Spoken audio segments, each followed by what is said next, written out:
And things are heating up in France as Qinwen puts on a show in the first set. But Liudmilla showing signs of life. As always, this coverage is brought to you via the Doctrine of Fair Use, the Fair Dealing, and the Digital Millennium Act. Call me Qinwen, everybody. I Qinwen. That's what she said to the fans. She wants to be called Qinwen. Listen, guys, she put on a first set popcorn roller coaster thriller as she would take the first set tiebreak. However, many watching this match will say Liudmilla played the better tennis in the first set. Qinwen had 5 double faults. Liudmilla got 83% of her first serves in play. She won 54% of Qinwen's second serves. She was more consistent with the break points. And listen, guys, when it comes to the winners, she had the edge there. She just, if you take a look at the unforced errors, she just made too many. Liudmilla probably would have won that first set, but the second set, like night and day, Liudmilla comes back with a breadstick as now she's dominating. And what concerns me is it looks like Qinwen's performance, it's like she just went over a cliff here. In the first set, Qinwen had 5 double faults. The second set, 2 double faults. But what concerns me is Qinwen won 74% of her first serves in the first set. She's now losing 62% of her first serves, 71% of her second serves, while Liudmilla saved all 7 breakpoint opportunities that Zheng had.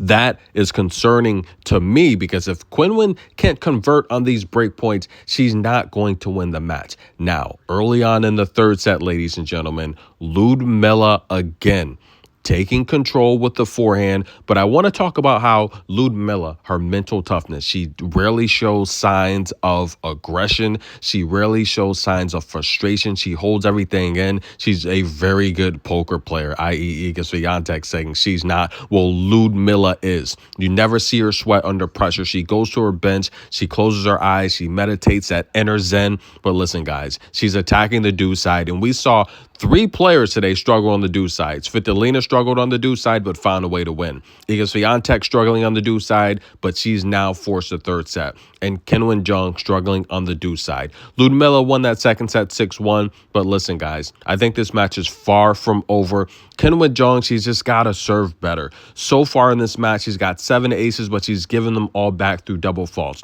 She's only getting half of her first serves in play. Liudmilla is getting nearly 80% of her first serves in play, and she is saving a lot more break points in these pressure point situations. She's really stepping up. Now, I talked about stamina in the past when it comes to Liudmilla and Zheng. I think Qinwen's stamina has improved since working with Reba. He's an amazing coach, but one of his specialties is player fitness, right? He gets his players in tip-top shape, their stamina, their health. He's very health conscientious, and you've seen that with Qinwen. Look at the grueling matches she's played with Coco. We go back to last year, Saudi Arabia.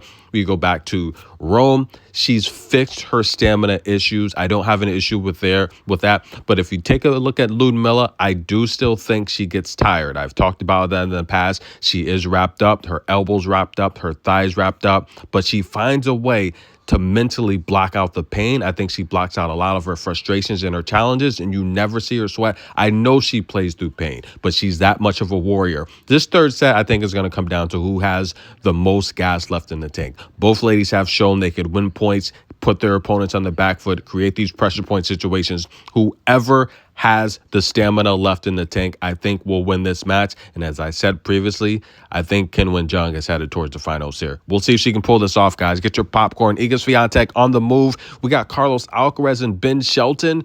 Whoa, the Americans invade France.